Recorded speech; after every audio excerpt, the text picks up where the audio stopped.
ಭಾನುವಾರ ಅನ್ನುವುದು ಒಂದು ಪ್ರಾಮುಖ್ಯವಾದ ದಿನವಾಗಿದೆ. ಹಲ್ಲೆಲೂಯ.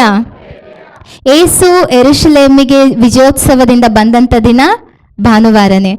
ಮತ್ತು ಪೆಂಟೆಕೋಸ್ಟ್ ಡೇ ಗೊತ್ತಲ್ವಾ, ಅದು ಸಹ ಭಾನುವಾರನೇ. ಅಪೊಸ್ತಲರು ಪರಿಶುದ್ಧಾತ್ಮನಿಂದ ಅಭಿಷೇಕಿಸಲ್ಪಟ್ಟಿದ್ದು ಸಹ ಭಾನುವಾರದ ದಿನದಂದು. ತುಂಬ ಅದ್ಭುತವಾದ ಸಂದರ್ಭಗಳು, ಬೈಬಲ್ನಲ್ಲಿ ನಡೆದಂಥ ಅದ್ಭುತವಾದ ಸಂದರ್ಭಗಳು ಆಲ್ಮೋಸ್ಟ್ ಎಲ್ಲ ನಡೆದದ್ದು ಭಾನುವಾರದ ದಿನದಂದೇ. ಹಾಗೆಯೇ ಈ ಪುನರುತ್ಥಾನ ದಿನವೂ ಸಹ ಭಾನುವಾರದಂದೇ ನಡೆಯಿತು. ಪುನರುತ್ಥಾನ ಅಂದರೆ ಪುನರ್ ಅಂದರೆ ಮತ್ತೆ, ತಿರುಗಿ ಅಂತ. ಉತ್ಥಾನ ಅಂತ ಅಂದರೆ ಎದ್ದೇಳುವುದು, ಪುನಃ ಎದ್ದೇಳುವುದು ಎಂಬಂಥದ್ದು ಪುನರುತ್ಥಾನದ ಅರ್ಥವಾಗಿದೆ. ಅನೇಕ ಮಂದಿ ದೊಡ್ಡ ದೊಡ್ಡ ವ್ಯಕ್ತಿಗಳನ್ನ ನಾವು ನೋಡ್ತೇವೆ. ಅನೇಕ ಮಂದಿಗಳು ಅವರೆಲ್ಲ ಸತ್ತೋಗಿದ್ದಾರೆ, ವ್ಯಕ್ತಿಗಳೆಲ್ಲ ಸತ್ತೋಗಿದ್ದಾರೆ. ಆದರೆ ಯಾರು ಸಹ ಮತ್ತೆ ಅವರ ಸಮಾಧಿಗಳನ್ನು ತೆರೆಯಲ್ಪಟ್ಟಿಲ್ಲ. ಆದರೆ ಒಂದೇ ಒಂದು ಸಮಾಧಿ ತೆರೆದಿರುವುದು. ಅದು ಯಾರ ಸಮಾಧಿ? ಯೇಸು ಸ್ವಾಮಿಯ ಸಮಾಧಿ ಆಗಿದೆ. ಹಲ್ಲೆಲೂಯ.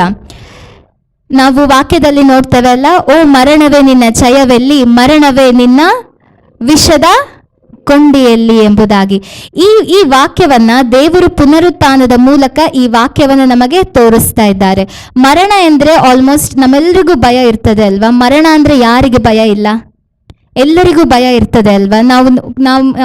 ನಾವು ನೀರನ್ನು ನೋಡಿ ಭಯ ಪಡ್ತೀವಿ ಒಂದ್ಸಲ, ಕೆಲವೊಂದ್ಸಲ ಗಾಳಿ ಅಂದರೆ ಭಯ. ಕೆಲವರಿಗೆ ಹೇಳ್ತಾ ಇದ್ದೀನಿ, ಎಲ್ರಿಗೂ ಅಲ್ಲ, ಕೆಲವರಿಗೆ ನೀರನ್ನು ಕಂಡ್ರೆ ಭಯ, ಕೆಲವರಿಗೆ ಗಾಳಿನ ಕಂಡ್ರೆ ಭಯ, ಕೆಲವರಿಗೆ ಬೆಂಕಿಯನ್ನು ಕಂಡ್ರೆ ಭಯ, ಕೆಲವರಿಗೆ ಒಂದೊಂದು ವಿಷಯದಲ್ಲಿ ಕೆಲವರು ಭಯ ಪಡ್ತಾರೆ, ತುಂಬ ಭಯ ಪಡ್ತಾರೆ. ಏನಕ್ಕೂ ಭಯ ಇಲ್ಲ ನನಗೆ ಅಂತ ಅಂದರೆ ಅಟ್ಲೀಸ್ಟ್ ಮರಣಕ್ಕಾದರೂ ನಾವು ಹೆದರ್ತೀವಿ, ಹೌದಲ್ವಾ? ಹಲ್ಲೆಲೂಯ. ನಾವು ಹಾವನ್ನು ನೋಡಿದ್ರೆ ಭಯ ಪಡ್ತೀವಿ. ಯಾಕೆ? ಅದು ನಮ್ಮನ್ನು ಕಚ್ಚಿದ್ರೆ ನಾವು ಸಾಯ್ತೀವಿ ಅಂತ. ಮತ್ತು ಅಲ್ಲಿ ಬರೋದು ಮರಣನೇ, ಹೌದಲ್ವಾ? ಸೊ ಈ ಮರಣಕ್ಕಾಗಿ ನಾವು ತುಂಬಾನೇ ಭಯ ಪಡ್ತೀವಿ. ಯಾವ ಭಯ ಆದರೂ ಸಹ, ಯಾವುದೇ ಭಯ ಆಗಿರಲಿ, ಅದು ಮರಣಕ್ಕೆ ಲಿಂಕ್ ಆಗಿದೆ ಅಲ್ವಾ? ಹಲ್ಲೆಲೂಯ. ಇಲ್ಲೇ ಇದ್ದೀರಾ ಎಲ್ಲರೂ? ಹಲ್ಲೆಲೂಯ. ಯಾವುದೇ ಭಯ ಆಗಲಿ ಅದು ಮರಣಕ್ಕೆ ಲಿಂಕ್ ಆಗಿರುವಂಥದ್ದಾಗಿದೆ. ಮಣ್ಣಿನಿಂದ ಬಂದಂಥ ನಾವುಗಳು ಮತ್ತು ತಿರುಗಿ ಎಲ್ಲಿಗೆ ಹೋಗ್ತೀವಿ? ಮಣ್ಣಿಗೆ ಹೋಗ್ತೀವಿ. ಹುಟ್ಟಿದ ಪ್ರತಿಯೊಬ್ಬರಿಗೂ ಮರಣ ಖಚಿತ. ಹಲ್ಲೆಲೂಯ. ಇಟ್ಸ್ ನ್ಯಾಚುರಲ್, ಅಂದರೆ ಅದು ಆಗಲೇಬೇಕು ಅಲ್ವಾ? ಹಲ್ಲೆಲೂಯ.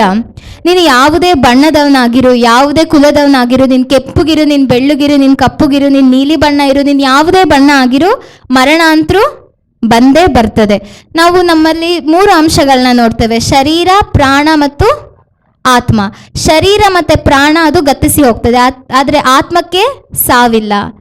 ಗೊತ್ತಾಯ್ತಾ? ಆತ್ಮಕ್ಕೆ ಸಾವಿಲ್ಲ. ಮರಣ ಅಂದರೆ ಎಲ್ರಿಗೂ ಭಯನೇ. ಅದು ಒಂದು ಕಾಣಿಸದಂತಹ ಶತ್ರು ಆಗಿದೆ. ಮರಣ ಒಂದು ಕಾಣಿಸದಂತಹ ಶತ್ರು. ಆದರೆ ದೇವರು ಈ ಮರಣದ ಮುಳ್ಳನ್ನು ನಮಗೋಸ್ಕರ ಮುರಿದಿದ್ದಾರೆ. ಹಲ್ಲೆಲೂಯ. ಮತ್ತು ಇಲ್ಲಿ ದೇವರು ತೋರಿಸ್ತಾ ಇದ್ದಾರೆ, ಮರಣವೇ ನಿನ್ನ ಜಯವೆಲ್ಲಿ, ಮರಣವೇ ನಿನ್ನ ವಿಷದ ಕೊಂಡಿಯಲ್ಲಿ ಎಂಬುದಾಗಿ. ಮರಣವನ್ನ ಯಾರು ಜಯಿಸಿದ್ದಾರೆ? ಯೇಸು ಸ್ವಾಮಿ ಒಬ್ಬರೇ ಈ ಪ್ರಪಂಚದಲ್ಲಿ ಮರಣವನ್ನು ಜಯಿಸಿದಾತನು. ಹಲ್ಲೆಲೂಯ. ಮರಣವನ್ನು ಗೆದ್ದವರು, ಸಮಾಧಿಯನ್ನು ಗೆದ್ದವರು ಬರೀ ಯೇಸು ಕ್ರಿಸ್ತನು ಒಬ್ಬರೇ, ಯೇಸು ಕ್ರಿಸ್ತನು ಮಾತ್ರ. ಚಪ್ಪಾಳೆ ತಟ್ಟಿ ದೇವರಿಗೆ ಸ್ತೋತ್ರ ಹೇಳ್ಬೋದಾ?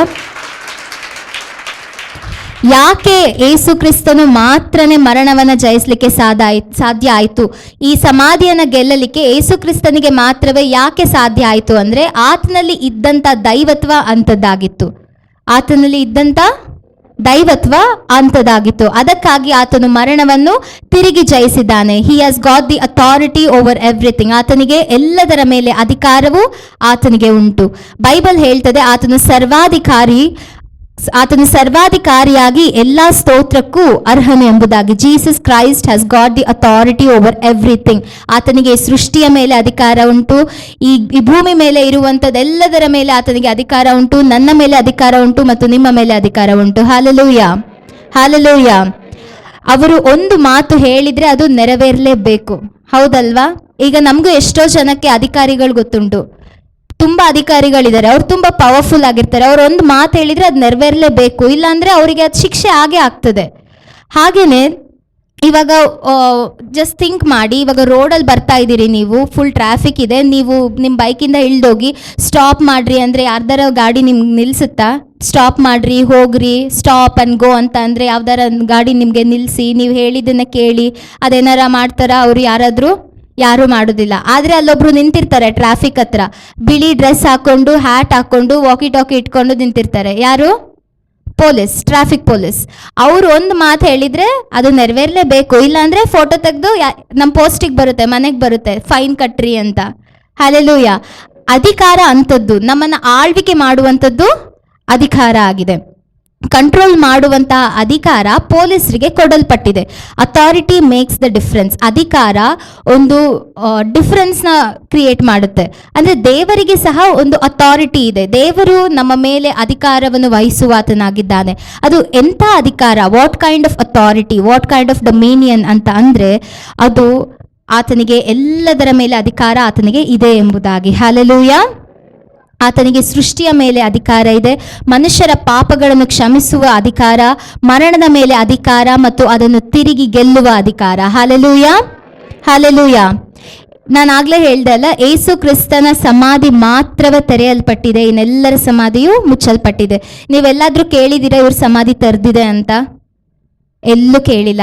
ಯಾಕೆ ಅಂದರೆ ಯಾವುದು ತೆರೆದಿಲ್ಲ ಅಲ್ಲಿ, ಅದು ತೆರೀಲಿಕ್ಕೂ ಸಹ ಸಾಧ್ಯ ಆಗೋದೇ ಇಲ್ಲ. ಯೇಸು ಸ್ವಾಮಿ ಸಮಾಧಿ ಮಾತ್ರನೇ ತೆರೆಯಲ್ಪಟ್ಟಿದೆ. ಕ್ರೈಸ್ತರ ನಿರೀಕ್ಷಣೆ ಏನು ಗೊತ್ತಾ? ಕ್ರೈಸ್ತರಿಗೆ ಒಂದು ನಿರೀಕ್ಷೆ ಅನ್ನೋದಿರ್ತದೆ ಅಲ್ಲ, ಅದೇನಂತ ಗೊತ್ತಾ?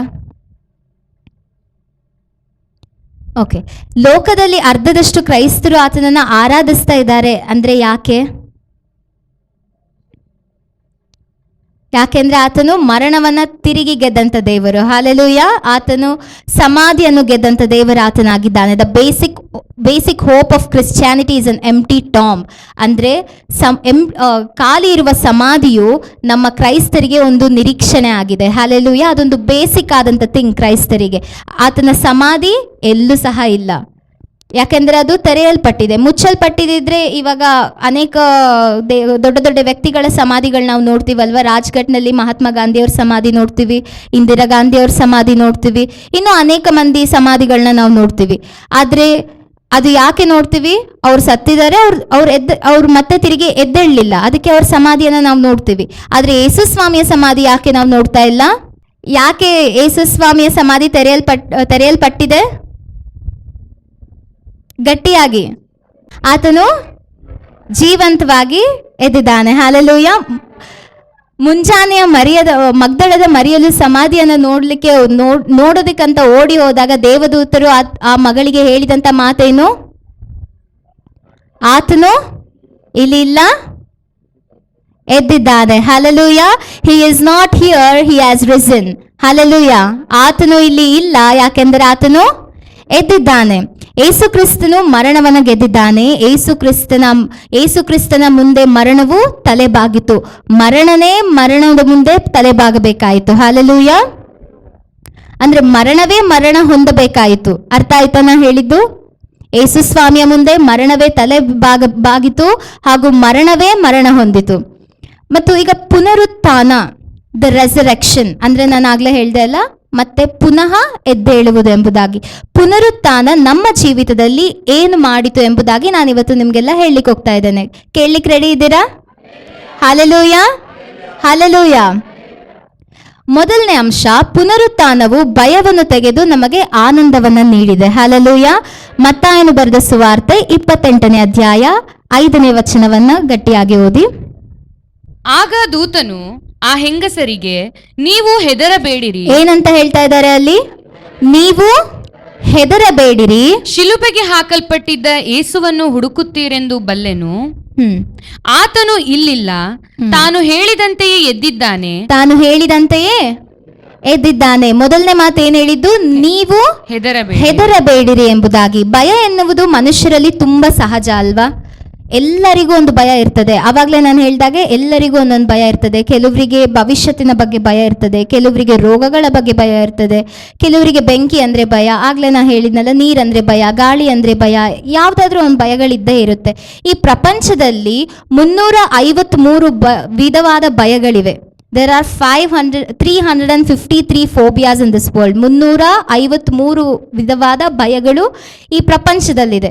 ಅದರಲ್ಲಿ ನಮಗೆ ಯಾವ್ದಾದ್ರು ಒಂದು ಭಯ ಇದ್ದೇ ಇರ್ತದೆ. ಇಲ್ಲ ಅಂದ್ರೂ ಸಹ ಈ ಮರಣ ಅನ್ನುವುದು ಒಂದು ಭಯ ಅಂತ ನಾನು ಆಗಲೇ ಹೇಳಿದೆ. ಈಗ ನಿಮಗೆ ಯಾವುದೇ ಆದ್ರೂ ಒಂದು ಭಯ ಇಲ್ಲ ಅಂದ್ರೂ ಸಹ ಎಂಥ ಭಯ ಇರ್ತದೆ? ಮರಣ ಎಂಬಂಥದ್ದು ಒಂದು ಭಯ ಇರ್ತದೆ. ಕೆಲವರಿಗೆ ಮಕ್ಕಳಿನ ಭವಿಷ್ಯತ್ತಿನ ಬಗ್ಗೆ ಭಯ, ರೋಗದ ಬಗ್ಗೆ ಭಯ, ನನ್ನನ್ನೆಲ್ಲಿ ಅದು ಮರಣಕ್ಕೆ ಒಪ್ಪಿಸಿಕೊಡ್ತದೋ ಎಂಬ ಭಯ.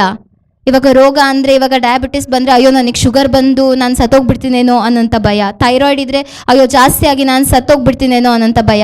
ಇವಾಗ ನಾವು ಸಾಕ್ಷಿ ಕೇಳಿದ್ವಲ್ವ, ನನಗೆ ಇನ್ನು ಕೊನೆ ದಿನ ಅಂತ ಅಂದ್ಕೊಂಡೆ ಅಂತ ಅವ್ರು ಸಾಕ್ಷಿ ಹೇಳಿದರು. ಅಂದರೆ ಮರಣದ ಬಗ್ಗೆ ಭಯ ನಮ್ಮಲ್ಲಿ ತುಂಬಾ ಸಹಜ ಇರ್ತದೆ.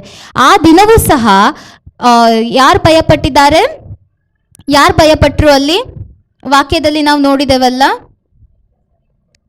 ಆತನನ್ನು ನೋಡಲಿಕ್ಕೆ ಹೋದವರು ಭಯಪಟ್ಟರು. ಏಸು ಮರಣಿಸಿದ ಎಂದು ಶಿಷ್ಯರು ಭಯಪಟ್ಟರು. ಮತ್ತು ಆದರೆ ಯಾವಾಗ ಅದೇ ಏಸು ಪುನರುತ್ಥಾನನಾಗಿ ಜೀವದಿಂದ ಎದ್ದು ಬಂದನೋ ಆ ಭಯಪಟ್ಟಂಥ ಮಕ್ಕಳೇ ತಿರುಗಿ ಆನಂದವಾಗಿ ಆತನ ಧೈರ್ಯದಿಂದ ತುಂಬಿದವರಾಗಿ ಅವರು ಯೇಸುವಿನ ನಾಮವನ್ನು ಪ್ರಕಟಿಸಲಿಕ್ಕೆ ಅನೇಕ ದೇಶಗಳಿಗೆ ಅನೇಕ ಪ್ರದೇಶಗಳಿಗೆ ಹೋಗಿ ದೇವರ ನಾಮವನ್ನು ಪ್ರಕಟಿಸಲಿಕ್ಕಾಗಿ ಅವರು ಹೋದರು. ಅಲ್ಲಿ ನಾವು ನೋಡ್ತಾ ಇರುವಂಥದ್ದೇನು, ಹೆದರಬೇಡಿ, ಡು ನಾಟ್ ಬಿ ಅಫ್ರೇಡ್. ಅಂದರೆ ಹೆದರಬೇಡಿ. ಯಾಕೆ ಹೇಳ್ತಾ ಇದ್ದಾರೆ ಅಲ್ಲಿ ಹೆದರಬೇಡಿ ಅಂದರೆ? ಹೆದರಿಕೆಗೆ ಆಪೋಸಿಟ್ ವರ್ಡ್ ಏನ್ರಿ? ವಿರುದ್ಧ ಪದ ಧೈರ್ಯ ಅಲ್ವಾ? ಸೊ ಇಲ್ಲಿ ಹೆದರಬೇಡಿ ಅಂದರೆ ಅವ್ರು ಹೇಳ್ತಾ ಇರೋದು ಯಾಕೆ? ನೀವು ಧೈರ್ಯದಿಂದಿರ್ರಿ ಅಂತ ಅದ್ರಿನ ಅರ್ಥ. ಹಲ್ಲೆಲೂಯ, ಅರ್ಥ ಆಯ್ತಾ ವಾಕ್ಯ? ಹೆದರಬೇಡಿ ಅಂತ ಅಂದರೆ ನೀವು ಧೈರ್ಯದಿಂದಿರ್ರಿ ಅಂತ ಅಲ್ಲಿ ನಾವು ನೋಡ್ತೇವೆ. ಯಾವಾಗ ಆತನು ಪುನರುತ್ಥಾನ ಆಗಿ ಎದ್ದನೋ ಆಗ ಅಲ್ಲಿ ಒಂದು ಸ್ವರ ಏನಂತ ಕೇಳಿಸ್ತು? ಹೆದರಬೇಡಿ, ಡು ನಾಟ್ ಬಿ ಅಫ್ರೇಡ್ ಅಂತ ಒಂದು ಸ್ವರವನ್ನು ಕೇಳಿಸ್ತು. ನೀವು ಯಾವುದೋ ಒಂದು ವಿಷಯದಿಂದ ಈಗ ಭಯಪಡ್ತಾನೆ ಇಲ್ಲಿಗೆ ಬಂದಿರಬಹುದು. ಕೆಲವರಿಗೆ ಜಾಬ್ ಇಲ್ಲ, ಕೆಲವರಿಗೆ ಎಂಪ್ಲಾಯ್ಮೆಂಟ್ ಇಲ್ಲ. ಸೊ ನನಗೆ ಜಾಬ್ ಇಲ್ಲ, ನನಗೆ ಕೆಲಸ ಇಲ್ಲ ಅಂತ ಕೆಲವರು ಭಯದಿಂದನೇ ಇಲ್ಲಿಗೆ ಬಂದಿರಬಹುದು. ಕೆಲವರು ಮತ್ತೆ ನನ್ನ ಫ್ಯೂಚರ್ ಹೆಂಗಿರುತ್ತೋ ಅನ್ನೋ ಭಯದ ಮೇಲೆ ಇಲ್ಲಿ ಬಂದಿರ್ತೀರಿ. ನನ್ನ ಭವಿಷ್ಯತ್ ಹೆಂಗಪ್ಪ ಅನ್ನೋ ಭಯದಲ್ಲಿ ನೀವು ಇಲ್ಲಿ ಬಂದಿರ್ತೀರಿ. ನನ್ನ ಜೀವಿತದಲ್ಲಿ ಎಂಥ ಕಷ್ಟಗಳು ಬರುತ್ತೋ ಅನ್ನೋ ಭಯದಲ್ಲಿ ನೀವು ಇಲ್ಲಿ ಬಂದಿರ್ತೀರಿ. ಮತ್ತು ದೇವರು ನಿಮಗೆ ಈ ದಿನ ಹೇಳುವಂಥ ಮಾತು ಡು ನಾಟ್ ಬಿ ಅಫ್ರೇಡ್, ಹೆದರಬೇಡಿ ಎಂಬುದಾಗಿ. ನಾವು ವಾಕ್ಯದಲ್ಲಿ ನೋಡ್ತೇವಲ್ಲ, ನನ್ನ ಆತ್ಮ ನಿನ್ನೊಂದಿಗೆ ಇರುವುದರಿಂದ ಹೆದರಬೇಡ ಎಂಬುದಾಗಿ ನಾವು ವಾಕ್ಯದಲ್ಲಿ ನೋಡ್ತೇವೆ. ಯಾರ ಆತ್ಮ? ಪರಿಶುದ್ಧಾತ್ಮ. Hallelujah, hallelujah. ಪರಿಶುದ್ಧಾತ್ಮನ ಮೊಟ್ಟಿಗೆ ಇರುವಾಗ ಯಾವುದೇ ವಿಷಯಕ್ಕೂ ಸಹ ನಾವು ಹೆದರುವಂಥ ಅವಶ್ಯಕತೆ ನಮಗಿಲ್ಲ. ಮತ್ತು ನಾವು ನೋಡ್ತೇವೆ, ನಾನು ಎಂದಿಗೂ ನಿನ್ನನ್ನು ಕೈ ಬಿಡುವುದಿಲ್ಲ, ತೊರೆಯುವುದಿಲ್ಲ. I will never leave you nor forsake you ಎಂಬುದಾಗಿ. ಮತ್ತು ನಾವು ನೋಡ್ತೇವೆ, ಚಿಕ್ಕ ಹಿಂಡೆ ಹೆದರಬೇಡ, ನಾಳೆ ನಿಮ್ಮ ಮಧ್ಯದಲ್ಲಿ ಅದ್ಭುತ ಕಾರ್ಯಗಳನ್ನು ನಾನು ನಡೆಸುತ್ತೇನೆ, ಹೆದರಬೇಡಿರಿ. ನಾವು ಎಷ್ಟೋ ಸಾರಿ ನಾವು ಬೈಬಲಲ್ಲಿ ಓದ್ತಾ ಇರುವಾಗ ದೇವರು ಹೆದರಬೇಡಿ ಹೆದರಬೇಡಿ ಹೆದರಬೇಡಿ ಹೆದರಬೇಡಿ ಅಂತ ಅನೇಕ ಕಡೆಗಳಲ್ಲಿ ನಾವು ಅಲ್ಲಿ ಬರ್ದಿರೋದನ್ನ ನಾವು ನೋಡ್ತೇವೆ. ಯಾವ ವಿಷಯದಲ್ಲೂ ಸಹ ನಾವು ಹೆದರುವಂತ ಅವಶ್ಯಕತೆ ಇದೆನಾ? ಇಲ್ಲ. ಹಲ್ಲೆಲೂಯಾ. ಧೈರ್ಯದಿಂದ ಮುಂದೆ ಹೋಗು ಎಂದು ದೇವರ ವಾಕ್ಯ ನಮಗೆ ಇಲ್ಲಿ ತಿಳಿಸುವಂತದ್ದಾಗಿದೆ. ನಿಮ್ಮ ಚಿಂತೆಗಳನ್ನೆಲ್ಲ ಆತನ ಮೇಲೆ ಹಾಕಿರಿ, ಆತನು ಎಲ್ಲವನ್ನು ನೋಡಿಕೊಳ್ಳುತ್ತಾನೆ. ಹಲ್ಲೆಲೂಯಾ. ನಾವು ಮತ್ತಾಯನು ಬರೆದ ಸುವಾರ್ತೆ 11ನೇ ಅಧ್ಯಾಯ 8ನೇ ವಚನದಲ್ಲಿ ನಾವು ನೋಡ್ತೇವಲ್ವಾ, ಎಲ್ಲ ಕಷ್ಟಪಡುವವರೇ, ಹೊರೆ ಹೊತ್ತವರೇ, ನೀವೆಲ್ಲರೂ ನನ್ನ ಬಳಿಗೆ ಬನ್ನಿರಿ, ನಾನು ನಿಮಗೆ ವಿಶ್ರಾಂತಿಯನ್ನು ಕೊಡುತ್ತೇನೆ. Hallelujah. Cast all your worries on him because he cares for you. Hallelujah. ನಿಮ್ಮ ಚಿಂತೆಗಳನ್ನೆಲ್ಲ ಆತನ ಮೇಲೆ ಹಾಕಿರಿ, ಆತನು ಎಲ್ಲವನ್ನು ನೋಡ್ಕೊಳ್ತಾನೆ. ಹಲ್ಲೆಲೂಯಾ. ನೀನು ಭಯ ಪಡ್ತಿದೀಯಾ? ನಿಮಗಿವತ್ತು ಭಯ ಇದ್ರೆ ದೇವ್ರು ಹೇಳ್ತಿದ್ದಾರೆ ನಿನಗೆ ಶುಭ ಆಗಲಿ ಎಂಬುದಾಗಿ. ಶುಭ ಆಗಲಿ ಅಂದ್ರೆ ಏನು? ಒಳ್ಳೇದಾಗ್ಲಿ ಎಂಬುದಾಗಿ. ನೀನು ಇವತ್ತು ಭಯ ಪಡ್ತಿದ್ರೆ ದೇವರು ನಿನಗೆ ಇದು ಹೇಳುವಂತ ಮಾತು ಇವತ್ತು ಒಳ್ಳೇದಾಗ್ಲಿ, ನಿನಗೆ ಶುಭ ಆಗ್ಲಿ ಎಂಬುದಾಗಿ. ನಿನ್ನ ಜೀವನದಲ್ಲಿ ಇವತ್ತು ಒಳ್ಳೇದಾಗ್ತಾ ಇದೆ. Hallelujah, hallelujah. ಈ ಪುನರುತ್ಥಾನದ ದಿನದಂದು ದೇವರು ನಿಮಗೆ ವಾಗ್ದಾನ ಮಾಡುತ್ತಿರುವಂತಹ ಮಾತು, ಹೆದರಬೇಡ, ನಾನು ನಿನ್ನೊಂದಿಗಿದ್ದೇನೆ ಎಂಬುದಾಗಿ. Hallelujah, hallelujah. ನಂಬ್ತೀರಾ ಇದನ್ನ? ನಾವು ಯಾವುದಕ್ಕೂ ಸಹ ಹೆದರುವಂತ ಅವಶ್ಯಕತೆ ಇಲ್ಲ. ಹಲ್ಲೆಲೂಯಾ. ನಿನ್ನ ಜೀವಿತದಲ್ಲಿ ಒಳ್ಳೇದಾಗ್ತದೆ, ನಿನ್ನ ಜೀವಿತದಲ್ಲಿ ಶುಭ ಆಗ್ತದೆ. ಯಾಕೆಂದ್ರೆ ಸರ್ವಶಕ್ತನಾದ ದೇವರು ನಮ್ಮ ಮಧ್ಯದಲ್ಲಿ ಇದ್ದಾನೆ. ಹಲ್ಲೆಲೂಯಾ. ಯಾವಾಗಲೂ ನಾವು ನಡೆಯುವಂತ ಸ್ಥಳದಲ್ಲೆಲ್ಲ ಆತನು ನಮ್ಮ ಮುಂದೆ ಹೋಗಿ ನಮ್ಮ ಮಾರ್ಗವನ್ನು ಸಿದ್ಧ ಮಾಡಲಿಕ್ಕೆ ಆತನು ಶಕ್ತನಾಗಿದ್ದಾನೆ. Hallelujah. When God is with you who can be against you. ನಾವು ಇದನ್ನು ರೋಮನ ಪತ್ರಿಕೆ 8ನೇ ಅಧ್ಯಾಯ 31ನೇ ವಾಕ್ಯದಲ್ಲಿ ನಾವು ನೋಡ್ತೇವೆ, ದೇವರು ನಮ್ಮ ಕಡೆ ಇದ್ದಾರೆ, ನಮ್ಮನ್ನು ಎದುರಿಸುವವರು ಯಾರು ಎಂಬುದಾಗಿ. ಯಾರಾದ್ರೂ ಇದರಾ? ಯಾರು ಸಹ ಇಲ್ಲ. ಹಾಲೆಲೂಯ. ಯಾವುದಕ್ಕೂ ಯಾವುದಕ್ಕೆ ಹೆದರುವಂತ ಅವಶ್ಯಕತೆ ನಮಗೆ ಇಲ್ಲ. ಅಲೆಕ್ಸಾಂಡರ್ ದ ಗ್ರೇಟ್ ಗೊತ್ತಾ? ರಾಜ, ತುಂಬಾ ಫೇಮಸ್ ಆದ ರಾಜ, ದ ಗ್ರೇಟ್ ಕಿಂಗ್. ಆತನು ಅನೇಕ ಯುದ್ಧಗಳಲ್ಲಿ ಆತನು ಗೆದ್ದು ಅನೇಕ ಪ್ರದೇಶಗಳನ್ನ ಆತನು ಸ್ವಂತ ಮಾಡಿಕೊಂಡ. ಹಿ ಕಾನ್ಕರ್ಡ್ ಎವ್ರಿಥಿಂಗ್.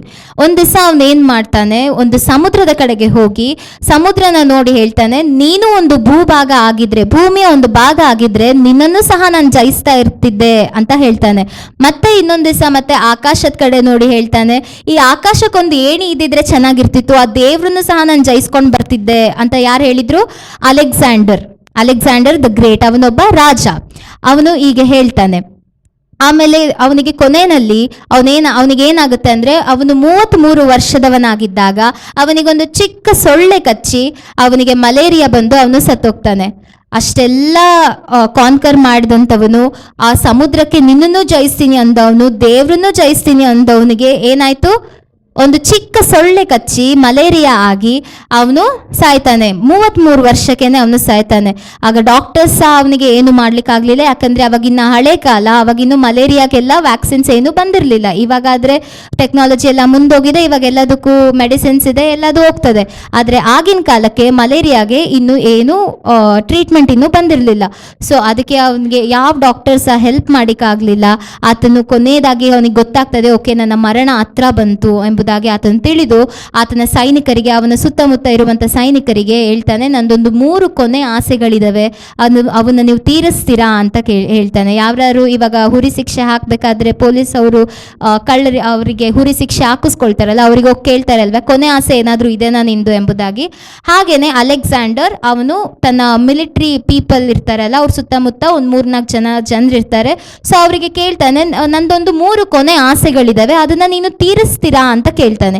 ಏನಪ್ಪ ಸ್ವಾಮಿ, ರಾಜನೇ ಕೇಳ್ತಾ ಇರುವಾಗ ನಾವು ಅದೆಂಗೆ ಬೇಡ ಅನ್ನಕ್ಕಾಗುತ್ತೆ ಅಂತ ಹೇಳ್ಬಿಟ್ಟು ಅವರೆಲ್ಲರೂ ಕೇಳ್ತಾರೆ, ನಿನ್ ಕೊನೆ ಆಸೆಗಳೇನು ಹೇಳು ಎಂಬುದಾಗಿ. ಅವನು ಮೊದಲನೇ ಆಸೆ ಹೇಳ್ತಾನೆ, ನನ್ನ ಕಾಫಿನ್ನ ಅಂದ್ರೆ ಅವನು ಸಾಯ್ತಾನಲ್ಲ ಅದು ಬಾಕ್ಸ್ನ ನೀವಂತರೂ ಹೊರಬೇಡ್ರಿ, ತನ್ನ ಸೇವಕರಿಗೆ ಹೇಳ್ತಾ ಇದ್ದಾನೆ. ಯಾರು ಹೇಳ್ತಾ ಇದ್ದಾರೆ? ಅಲೆಕ್ಸಾಂಡರ್ ತನ್ನ ಸೇವಕರಿಗೆ ಇದನ್ನ ಹೇಳ್ತಾ ಇದ್ದಾನೆ, ನಾನು ಸತ್ತ ನಂತರ ನನ್ನ ಬಾಕ್ಸ್ನ, ನನ್ನ ಕಾಫಿನ್ನ ನೀವು ಹೊರಬೇಡ್ರಿ, ನನಗೆ ಚಿಕಿತ್ಸೆ ಮಾಡಿದ ಡಾಕ್ಟರ್ಸ್ ಅವರಿಗೆ ಹೊರಕ್ಕೆ ಹೇಳ್ರಿ, ನನಗೆ ಚಿಕಿತ್ಸೆ ಕೊಟ್ಟ ವೈದ್ಯರಿಗೆ ನನ್ನ ಬಾಕ್ಸ್ನ ಹೊರಲಿಕ್ಕೆ ಹೇಳ್ರಿ ಅಂತ ಹೇಳ್ದ. ಓಕೆ ಸ್ವಾಮಿ ಹೇಳ್ತೀವಿ ಅಂತ ಅಂದ್ರು. ಮತ್ತೆ 2ನೇ ಆಸೆ ಏನಪ್ಪಾ ಅಂತ ಕೇಳಿದಾಗ ಅಲೆಕ್ಸಾಂಡರ್ ಹೇಳ್ದ, ನಾನು ಇಷ್ಟು ದಿನ ಸಂಪಾದನೆ ಮಾಡಿದ್ದನ್ನೆಲ್ಲವನ್ನು ನನ್ನ ಕಾಫಿನ್ ತಗೊಂಡು ಹೋಗ್ಬೇಕಾದ್ರೆ ಜನರಿಗೆ, ರೋಡಲ್ಲಿರೋ ಜನರಿಗೆಲ್ಲ ಹಂಚ್ಬಿಡ್ರಿ ಅಂತ ಅಂದ. ಸರಿ ಸ್ವಾಮಿ ಇದನ್ನು ಮಾಡ್ತೀವಿ. ಮತ್ತೆ ಕೊನೆಯ 3ನೇ ಆಸೆ ಏನಪ್ಪಾ ಅಂತ ಕೇಳಿದಾಗ ಅವನು ಹೇಳ್ದ, ಸಮಾಧಿ ಪೆಟ್ಟಿಗೆಗೆ 2 ತೂತು ಮಾಡಿ ಇಡ್ರಿ, ನನ್ನ ಕೈಗಳನ್ನ ಅದರಿಂದ ಹೊರಗಡೆ ಹಾಕಿ ನನ್ನನ್ನು ತಗೊಂಡು ಹೋಗ್ರಿ ಅಂತ ಹೇಳ್ದ. ಆವಾಗ ಸೈನಿಕರಿಗೆ ಫುಲ್ ಕನ್ಫ್ಯೂಸ್ ಆಯಿತು. ಫಸ್ಟಿಂದು ಸರಿ, ಸೆಕೆಂಡಿಂದು ಸರಿ, 3ನೇದು ಯಾಕೆ ಹೇಳ್ದ, ಕೈ ಯಾಕೆ ಹೊರಗೆ ಹಾಕಬೇಕು ಅಂತ ಫುಲ್ ಸೈನಿಕರು ಎಲ್ಲ ಫುಲ್ ಕನ್ಫ್ಯೂಸ್ ಆಗಿಬಿಟ್ಟು ಅವನಿಗೆ ಕೇಳ್ತಾನೆ, ಯಾಕೆ ಸ್ವಾಮಿ ಹಿಂಗೆ ಮಾಡಬೇಕು ನಾವು ಅಂತ ಕೇಳಿದಾಗ ಅವನು ಹೇಳ್ತಾನೆ, ನನಗೆ ಈ ಜಗತ್ತಲ್ಲಿ ಡಾಕ್ಟರ್ ವಾಸಿ ಮಾಡದೇ ಇರುವಂತಹ ಗುಣಗಳು ಸಹ ಇದೆ ಎಂಬುದಾಗಿ ಜನರಿಗೆ ಗೊತ್ತಾಗಬೇಕು ಎಂಬುದಾಗಿ ಇದನ್ನ ಮಾಡ್ರಿ. ಯಾಕಂದ್ರೆ ಅವನು ಹೇಳ್ತಾನೆ ಅಲ್ವಾ, ಡಾಕ್ಟರೇ ನನ್ನ ಬಾಕ್ಸ್ನ ಹೊತ್ಕೊಂಡು ಹೋಗ್ಬೇಕು ಎಂಬುದಾಗಿ ಹೇಳ್ತಾನೆ ಅಲ್ವಾ, ಅದು ಏನನ್ನ ತಿಳಿಯಪಡಿಸ್ಲಿಕ್ಕೆ ಅಂತ ಕೇಳಿದ್ರೆ ಸೈನಿಕರು, ಅವಾಗ ಅಲೆಕ್ಸಾಂಡರ್ ಹೇಳ್ತಾನೆ, ಇದು ಡಾಕ್ಟರ್ ಹೀಲ್ ಮಾಡದೆ ಅಂತ, ಡಾಕ್ಟರ್ ಗುಣಪಡಿಸದೇ ಇರುವಂತಹ ಚಿಕಿತ್ಸೆಗಳು ಇದ್ದಾವೆ, ಡಾಕ್ಟರ್ ಏನು ಮಾಡ್ಲಿಕ್ಕೆ ಆಗೋದಿಲ್ಲ ಎಂಬುದನ್ನ ಜನರಿಗೆ ಗೊತ್ತಾಗಬೇಕು ಅದು ಎಂಬುದಾಗಿ ಅದು ಹಾಗೆ ಮಾಡಿ ಅಂತ ಹೇಳ್ತಾನೆ. ಯಾವುದೇ ರೋಗಗಳು, ಏನೇ ರೋಗಗಳು ಬಂದರೂ ಟ್ರೀಟ್ಮೆಂಟ್ ಅಂದ್ರೂ ಡಾಕ್ಟರ್ ಕೊಡ್ತಾರೆ, ಚಿಕಿತ್ಸೆ ಡಾಕ್ಟರ್ ಕೊಡ್ತಾರೆ, ಆದ್ರೆ ಗುಣ ಮಾಡೋದು ದೇವರು ಮಾತ್ರ. Hallelujah. Doctor treats, god heels. Doctor ಚಿಕಿತ್ಸೆ ಕೊಡ್ತಾರೆ, ದೇವರು ಗುಣ ಕೊಡ್ತಾರೆ. ಮತ್ತು ಎರಡನೇದಾಗಿ ಅವನು ಎರಡನೇ ಆಸೆ ಹೇಳಿದ್ನಲ್ಲ, ನಾನು ಸಂಪಾದನೆ ಮಾಡಿದ್ನೆಲ್ಲ ನಾನು ಕಾಫಿನ ಎತ್ಕೊಂಡು ಹೋಗ್ಬೇಕಾದ್ರೆ ರೋಡಲ್ಲಿರೋ ಜನರಿಗೆಲ್ಲ ಹಂಚ್ಬಿಡ್ರಿ ಅಂತ ಹೇಳಿದ್ನಲ್ಲ, ಅದ್ಯಾಕೆ ಅಂತ ಕೇಳಿದಾಗ ಅವನು ಹೇಳ್ತಾನೆ, ನಾನು ಸಂಪಾದಿಸಿದ್ದು ನನ್ನೊಂದಿಗೆ ಏನು ಬರ್ತಾ ಇಲ್ಲ ಅಂತ ಜನರಿಗೆ ಗೊತ್ತಾಗಬೇಕು, ಅದಕ್ಕೆ ನೀವು ಹಾಗೆ ಮಾಡ್ರಿ, ನಾನು ಏನು ಇಲ್ದವನಾಗಿ ಬಂದೆ, ಏನು ಇಲ್ದವನಾಗೆ ಹೋಗ್ತಾ ಇದ್ದೀನಿ ಅಂತ ಜನರಿಗೆ ಗೊತ್ತಾಗಬೇಕು ಅಂತ ಹಂಗೆ ಮಾಡ್ರಿ ಅಂತ ಅವನು ಎರಡನೇ ಆಸೆ ಹೇಳ್ತಾನೆ. ಮತ್ತೆ ಮೂರನೇ ಆಸೆ ಏನಕ್ಕಪ್ಪ ಅಂತ ಕೇಳಿದರೆ, 2 ತೂತು ಮಾಡ್ರಿ ಅಂತ ಹೇಳಿದ್ನಲ್ಲ, ಆ ಕಡೆ ಈ ಕಡೆ ಕೈಗಳನ್ನು ಹೊರಗೆ ಹಾಕ್ಲಿಕ್ಕೆ. ಅದು ಯಾಕೆ ಅಂತ ಅಂದರೆ, ನಾನು ಖಾಲಿ ಕೈನಲ್ಲಿ ಬಂದಿದ್ದೀನಿ, ಖಾಲಿ ಕೈನಲ್ಲೇ ಹೋಗ್ತಾ ಇದ್ದೀನಿ ಅಂತ ಜನರಿಗೆ ಗೊತ್ತಾಗಬೇಕು, ಅದಕ್ಕಾಗಿ ನನ್ನ ಕೈಗಳನ್ನು ಹೊರಗಿಟ್ಟು ನನ್ನನ್ನು ತಗೊಂಡು ಹೋಗ್ರಿ ಅಂತ ಹೇಳ್ತಾನೆ. ಸೊ ಇದೇ ಅಲ್ವಾ ಜೀವನದ ಒಂದು ಮಿಸ್ಟ್ರಿ. ಹಲ್ಲೆಲೂಯಾ. ನಾವೇನು ಇಲ್ದವರಾಗಿ ಬರ್ತೀವಿ, ಏನು ಇಲ್ದವರಾಗಿನೇ ಹೋಗ್ತೀವಿ. ಆದರೆ ಭೂಮಿಯಲ್ಲಿ ಇರುವಷ್ಟು ಕಾಲ ನನಗೇ ಎಲ್ಲ ಬೇಕು, ನನಗೆ ಹಣ ಬೇಕು, ನನಗೆ ಬಂಗಾರ ಬೇಕು, ನನಗೆ ಅದು ಬೇಕು, ನನಗಿದು ಬೇಕು ಅಂತ ಅತಿ ಆಸೆಯಿಂದ ನಾವು ಅದಕ್ಕೋಸ್ಕರ ಕಷ್ಟಪಡ್ತೀವಿ. Hallelujah, hallelujah. ಆಸೆ ಇರಬೇಕು, ಆದರೆ ಅತಿ ಆಸೆ ಒಳ್ಳೇದಲ್ಲ. ಹಲ್ಲೆಲೂಯಾ. ದೇವ್ರು ಹೇಳ್ತಾರೆ, ನೀನು ಏನೇ ಆದ್ರೂ, ನಿನಗೆ ಮರಣ ಬಂದರೂ ಸಹ ನೀನು ಹೆದರಬೇಡ, ಯಾಕಂದರೆ ನಾನು ನಿನ್ನೊಂದಿಗಿದ್ದೇನೆ ಎಂಬುದಾಗಿ. ನಮ್ಮ ಜೀವಿತದಲ್ಲಿ ನಡೆಯುವಂಥ ಪ್ರತಿಯೊಂದು ಕಾರ್ಯವೂ ಎಲ್ಲವೂ ಸಹ ದೇವರ ಚಿತ್ತದಿಂದನೇ ನಡೆಯುತ್ತದೆ. ಹಲ್ಲೆಲೂಯಾ. ಆತನ ಚಿತ್ತ ಇಲ್ಲದೆ ಏನೂ ಸಹ ನಡೀಲಿಕ್ಕೆ ಆಗುವುದಿಲ್ಲ. ಹಲ್ಲೆಲೂಯಾ. ಮತ್ತು ಪುನರುತ್ಥಾನ ನಮಗೆ ಏನು ಕೊಡುತ್ತೆ? ಭಯವನ್ನು ತೆಗೆದು ಧೈರ್ಯವನ್ನು ಕೊಡುವಂಥದ್ದಾಗಿದೆ, ಮತ್ತು ನಮಗೆ ಆನಂದವನ್ನು ನೀಡುವಂಥದ್ದಾಗಿದೆ, ಮತ್ತು ನಮಗೆ ನಂಬಿಕೆಯನ್ನ, ಭರವಸೆಯನ್ನ, ಧೈರ್ಯವನ್ನು ಕೊಡುವಂಥದ್ದು ಪುನರುತ್ಥಾನದ ಒಂದು ಸಂದೇಶ ಆಗಿದೆ. ದೇವರು ಹೇಳ್ತಾರೆ, ನಾನೇ ಪುನರುತ್ಥಾನವು ಎಂಬುದಾಗಿ. ಯೋಹಾನನ ಸುವಾರ್ತೆಯಲ್ಲಿ ನಾವು ನೋಡ್ತೇವೆ, ನಾನೇ ಪುನರುತ್ಥಾನವು ಜೀವವೂ ಆಗಿದ್ದೇನೆ, ನನ್ನಲ್ಲಿ ಭರವಸೆ ಬಿಡುವವನು ಸತ್ತರೂ ಬದುಕುವನು ಎಂಬುದಾಗಿ. If you have faith upon Jesus, ಆತನು ನಿಮಗೆ ಪುನರುತ್ಥಾನದಲ್ಲಿರುವ ಆ ಶಕ್ತಿಯನ್ನು ನಿಮಗೆ ಕೊಡಲಿಕ್ಕೆ ಶಕ್ತನಾಗಿದ್ದಾನೆ. ಹಲ್ಲೆಲೂಯಾ. ನಿಮಗೆ ದೇವರ ಮೇಲೆ ನಂಬಿಕೆ ಇದ್ದರೆ, ದೇವರ ಮೇಲೆ ವಿಶ್ವಾಸ ನಿಮಗಿದ್ದರೆ, ಆ ಪುನರುತ್ಥಾನದಲ್ಲಿರುವ ಆ ಶಕ್ತಿಯನ್ನು ದೇವರು ನಿಮಗೆ ಇಂದು ಕೊಡಲಿಕ್ಕೆ ಶಕ್ತನಾಗಿದ್ದಾನೆ. ನಂಬ್ತೀರಾ? ಹಲ್ಲೆಲೂಯಾ. ಮರಣಕ್ಕೆ ಭಯಪಡಬೇಡ, ವಿಶ್ವಾಸ ಇರಲಿ, ನಿನಗೆ ನಂಬಿಕೆ ಇರಲಿ, ದೇವರು ನಿನಗೆ ಪುನರುತ್ಥಾನದ ಶಕ್ತಿಯನ್ನು ಕೊಡ್ತಾನೆ. ಹಲ್ಲೆಲೂಯಾ. ಪೌಲನು ಹೇಳ್ತಾನೆ, ಮರಣವು ಜೀವನದ ಅಂತ್ಯ ಅಲ್ಲ, ಅದು ನಿತ್ಯ ಜೀವಕ್ಕೆ ಪ್ರಾರಂಭ. Hallelujah. It's a gateway to the eternal life. ಅಂದರೆ ಒಂದು ನಿತ್ಯ ಜೀವಕ್ಕೆ ಅದೊಂದು ಗೇಟ್ ಆಗಿದೆ. ಅದನ್ನು ಎಂಟರ್ ಮಾಡೋಕ್ಕೆ ಏನು ಬೇಕು? ಮರಣ ಬೇಕೇ ಬೇಕು. ಮರಣ ಇಲ್ಲದೆ ನಾವು ನಿತ್ಯ ಜೀವಕ್ಕೆ ಹೋಗ್ಲಿಕ್ಕೆ ಸಾಧ್ಯ ಇಲ್ಲ. ನಾವು ಈ ಭೂಮಿ ಮೇಲೆ ನಾವು ಸಾಯಬೇಕು, ನಂತರನೇ ನಮಗೆ ನಿತ್ಯ ಜೀವ. ಹಲ್ಲೆಲೂಯಾ. ಕ್ರೈಸ್ತರು ಮರಣಕ್ಕೆ ಯಾವುದೇ ಕಾರಣಕ್ಕೂ ಸಹ ಭಯ ಪಡಬಾರದು, ಯಾಕಂದರೆ ಪುನರುತ್ಥಾನವನ್ನು ನಂಬಿರುವವರು ಮರಣಕ್ಕೆ ಯಾವುದೇ ಕಾರಣಕ್ಕೂ ಸಹ ಅವರು ಭಯ ಪಡುವುದಿಲ್ಲ. ಯಾಕಂದರೆ ಅವರಿಗೆ ಗೊತ್ತುಂಟು, ಪುನರುತ್ಥಾನದ ಶಕ್ತಿ ದೇವರು ನಮಗೆ ಕೊಡ್ತಾರೆ ಎಂಬುದಾಗಿ. ಯಾಕೆಂದರೆ ಅದು ಯಾರಿಗೆ ಗೊತ್ತು? ಕೇವಲ ನಂಬಿಕೆ ಇರುವಂಥ ಕ್ರೈಸ್ತರಿಗೆ, ವಿಶ್ವಾಸವನ್ನು ಹೊಂದಿರುವಂಥ ಕ್ರೈಸ್ತರಿಗೆ ಮಾತ್ರ ಅದು ಗೊತ್ತು. ಏನಂತ? ನಾವು ಮರಣಕ್ಕೆ ಭಯ ಪಡಬಾರದು, ಯಾಕೆಂದರೆ ಅದು ಎದರ ಆರಂಭ? ನಿತ್ಯ ಜೀವದ ಒಂದು ಪ್ರಾರಂಭವಾಗಿದೆ ಎಂಬುದಾಗಿ. ಯೇಸು ಕ್ರಿಸ್ತನು ಮರಣಿಸಿದಾಗ ಎಲ್ಲರೂ ಭಯಪಟ್ಟರು, ಅಲ್ಲಿರುವಂಥ ಎಲ್ಲ ಜನರು ಸಹ ಭಯಪಟ್ಟರು. ಅದೇ ಯೇಸು ತಿರುಗಿ ಪುನರುತ್ಥನಾಗಿ ಎದ್ದು ಬಂದಾಗ ಅವರಲ್ಲಿ ಒಂದು ಧೈರ್ಯ ಬಂತು, ಅವರಲ್ಲಿ ಒಂದು ವಿಶ್ವಾಸ ಬಂತು, ಅವರಲ್ಲಿ ಒಂದು ನಂಬಿಕೆ ಬಂತು. ಪುನರುತ್ಥಾನವು ನಮ್ಮ ಭಯವನ್ನು ತೆಗೆದು ಒಂದು ದೊಡ್ಡದಾದ ಸಂತೋಷವನ್ನು, ಆನಂದವನ್ನು ಕೊಡುವಂಥದ್ದಾಗಿದೆ. Hallelujah, hallelujah.